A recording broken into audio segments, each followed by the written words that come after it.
we're in an interesting spot here. So it's January 19th, 20th, January 20th.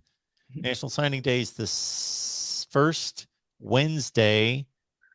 So we're looking at 12 days, somewhere in that range, 13 days, a little less than 2 weeks. Yeah, it was 2 weeks from yesterday. And then, okay, 2 weeks from yesterday. So a lot has to get done. It's going to be interesting to see which of those leans fall Miami's way to really make this a much better class, or how that goes. Based on what Mario's done here the last month, got to be optimistic about who else he could bring in. It's only 3 prospects. And if things do change, because things change a lot, we meet once a week here. So, it's an everlasting change here. And you never know until they put pen to paper. And in the world of college football right now, they could play for your team for 3 years and still leave you. So you never know. There's about 3 recruiting announcements we should keep an eye out on. All right. One of them, Shamar Stewart. That's obvious. Okay. Big defensive end. I thought he was 6'3". Mark, he's a lot closer to about 6'6", 270. Okay, he is all of what we need as a strong side 4-eye technique. In this 3-4, we're probably going to run moving forward here. He's all we need, all you want. All right, he's our second chance at a 6'6", ready-made strong side defensive end. The first was my recruiting class out of Miami, Booker T. Washington, the 6'6", 5-star defensive end, Chad Thomas. Now, he unfortunately was a part of a 3-4 that wasn't attack. It was a two-gap system where you hold the guard, he got to look inside, and then when the player commits, then you flip outside. So his first 2 seasons was not very productive due to the system he was playing in. His last 2 seasons were very productive, and he started to show flashes. To the tone of making the East-West Shrine Game, he did so well in the East-West Shrine Game that the Reese's Senior Bowl, the big bowl over in Mobile, Alabama, that Nick Saban's at, and everybody is over there, and NFL Network sponsors, they're about a week apart. After that game, they sent him to the Reese's Senior Bowl because he dominated the East-West Shrine Game so much. And he had an opportunity to hop in and get in those one-on-one reps and battle some of those big guys. And the one-on-one O-line, D-line, which is the only reason why you watch the Reese's Senior Bowl, is because they put a camera right there next to the offensive lineman. They put a mic right there, and you get to see these big dogs go at it. And I love it. It's one of my favorite times of the year in the offseason is to watch O-line, D-line one-on-ones with helmets that some you recognize, some you don't. Guys from Michigan State, guys from NC State, guys from Arkansas Pine Bluff, guys from North Dakota State, guys from all over the country get a chance to go at it. And you want to see your logo, and you want to see how your big hog mollies line up against the other big hog mollies all over the country. I went on a rant there because I really love talking about O-line. But Shamar Stewart, this is a recruitment mark that we need to win. It is a must win. Now, there's a lot of talks of Texas A&M. A lot of talks of Texas A&M, and there's talks that we may not be able to get them. Guess what? We can't think like that, Miami fans. We can't think like that. He's a hometown young man. He's one of the best defensive linemen to come out of South Florida in recent memory. We got to believe that we're going to get him. We got to believe that we're going to handle business, and Coach Cristobal was brought here to keep some of the best talent home.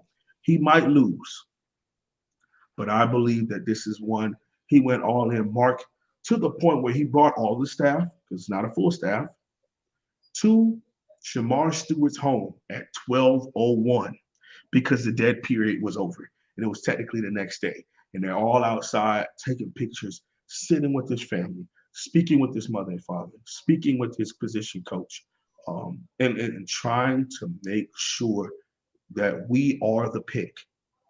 And if we are not the pick, let's sell you on what we're going to be. Now you have a defensive line coach. For the last couple of months or last couple of weeks, we didn't have one. Now we've had one for about a week and a half now in Joe Salavea. He's here. Now he can speak to you and let you know what we would like to do with you and how we would like to place you and the things we would do for you. Okay, that's where we are with that. One of the other ones that we got to watch out for is David Iuli, I believe is the pronunciation. He is a high 4-star, borderline 5-star, top 5 guard in the country out of the state of Washington. Now, he was originally committed to Coach Mirabal and Coach Cristobal up at Oregon because of the Polynesian connection, because of the way that they have been treating a lot of those players. They wanted to hang out on the West Coast and be recruited to stay there. And Miami was doing a very, very, very good. Not Miami. Oregon was doing a very good job there. Now, Miami has had to do something and convince this young man to come here. Okay, he's what we need, Mark. 6'6", 320 pounds. Oh, goodness. Very aggressive film. Yes, he is the biggest guy on this film, so you expect him to dominate, but he does that. He dominates. He plays with that tenacious aggression that you want on offensive line. He's not a hothead. He's a very humble, quiet guy off the football field. On the football field, he's what you need. He's the guard that you want to come in and run 24 dive behind, 22 dive behind. He's a plug and play, ready-made right guard for you after losing a guy like Navon Donaldson, who we failed as a program. Now we can get the next young man and make sure he doesn't fall into the same situation. So those are really the two. The other ones to me are a little bit swings. You have the defensive lineman who we were going after. What's this young man's name? Last name, Pyburn. I can't think of his first name. From Jacksonville? Yeah, he, take a swing on him. Take a swing on him, see what happens. Christian Miller, defensive tackle, big conversation, nose guard kind of defensive tackle. Big conversation between us and Georgia. So, hey, we're going to see. We're also going to have our big recruiting event that all these young men are announcing is on the 22nd, which is this upcoming Saturday. And it is called Elite Prospect Day. So we're going to have, of course, give them tour of the facilities and all that kind of stuff. But it's like our old Paradise Camp, Mark. So what that means is we're going to see some O-line, D-line one-on-one. We're going to see some wide receiver, defensive back, one-on-ones, some 7-on-7. We're gonna see what you got.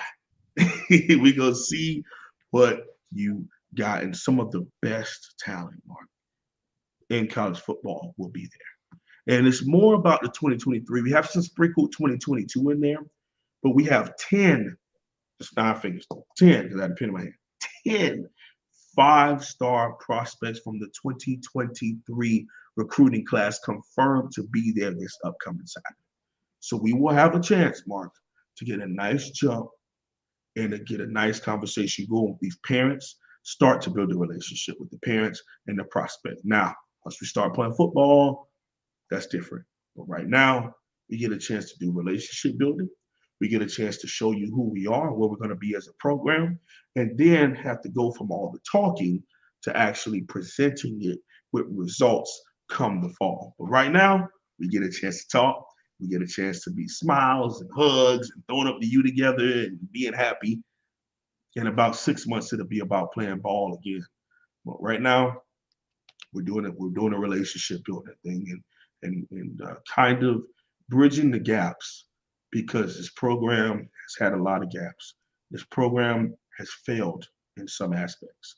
All of it won't be done in one off season, but you bet your bottom dollar Coach Cristobal and his staff is going to work to make sure those same holes don't exist under his new regime here at the University of Miami.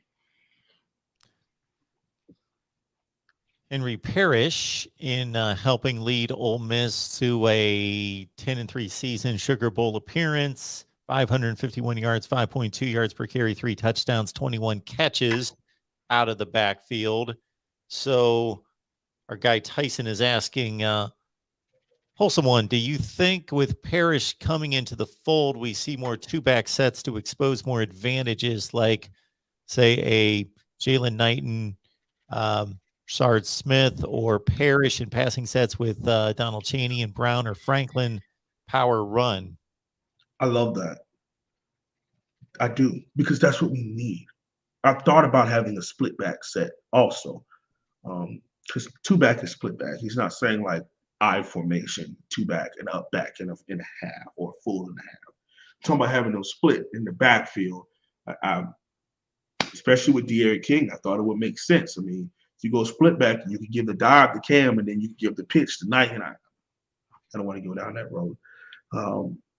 I'm hoping so, but we don't know who is going to be our coach. So we need to wait and see, and we're going to have the wait and see approach, because it depends on who the offensive coordinator is going to be. Now, one thing you know, Coach Cristobal is going to have a big emphasis on rebranding this offensive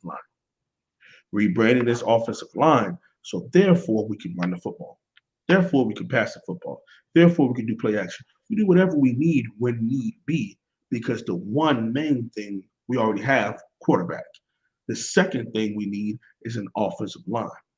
You start talking about having the top 15, top 20 offensive line in the country, the receivers Miami's going to always have. So it's based on location, that's where we are. Unless Mark Richt is coaching the team and then you don't recruit receivers, because, there's that. But that's behind us now. Running back, we're going to have. Look at the geographical location. What we have a struggle with is quarterback, offensive line, defensive line. Even more have a struggle on is the scarcity of said elite talent at those three positions. And if Miami ain't good enough to bring you in, you're not going there. The University of Florida and Tallahassee would oh man, when it came to the fronts, Mark, under like Al Golden and parts there under Mark Richt, especially under Randy Shannon, we were not getting the best of the best. We got tier 3 and tier 2 offensive and defensive line. Under Mark Richt, it started to change a little bit. Under Al Golden towards the end, it was a little bit of a switch. You got Tyree St. Louis and Casey McDermott and Trevor Darling. So you had some of those guys, but on a consistent basis, we weren't landing them. Now we have a coach with connections all over the country. So if he goes up and says, all right, you know what? This year the guards in Florida are not like that. Let's go over to Washington. Let's go up to Illinois. Let's get in the battle with Notre Dame for a guard up in Illinois. Let's go up to Pennsylvania. They got a tackle up there. All we got to do is beat out Penn State and Pitt for them. Ohio State was a late push, but we held on because I know the head coach there from when I was recruiting for Bama, and we brought in big time recruit there. Let's go over to California. Let's go over to Oregon. Let's go over to, because he has connections nationwide to where you don't, of course you want to start at home, but it isn't just sustainable to always just go from home. Okay, and that's where people get lost in our love for South Florida or Florida football, is you need all of them. You need Georgia prospects. Ed Reed and Reggie Wayne are from where, Mark? Reggie Wayne and Ed Reed? Yep. Where are they from? I don't know. Louisiana. I didn't know that. DJ Williams, one of the highest rated recruits from California. Okay, so we've had some elite guys. Dan Morgan from the Pennsylvania. Okay, so we've had some great prospects be from outside, mesh in perfectly with us, stand out. 2 of them are going to be Hall of Famers. So Devin Hester, it's what a national program does. It has the ability to stretch its net and pull back in. Shockey, thank you, Rod Favar. Shockey's from Oklahoma. Greg Olsen is from New Jersey. Thank you, Jesus McNeil. It happens. Alan Bailey from Georgia. So we have a coach now to where, of course, we're going to start from home. But Miami may not have everything we're looking for.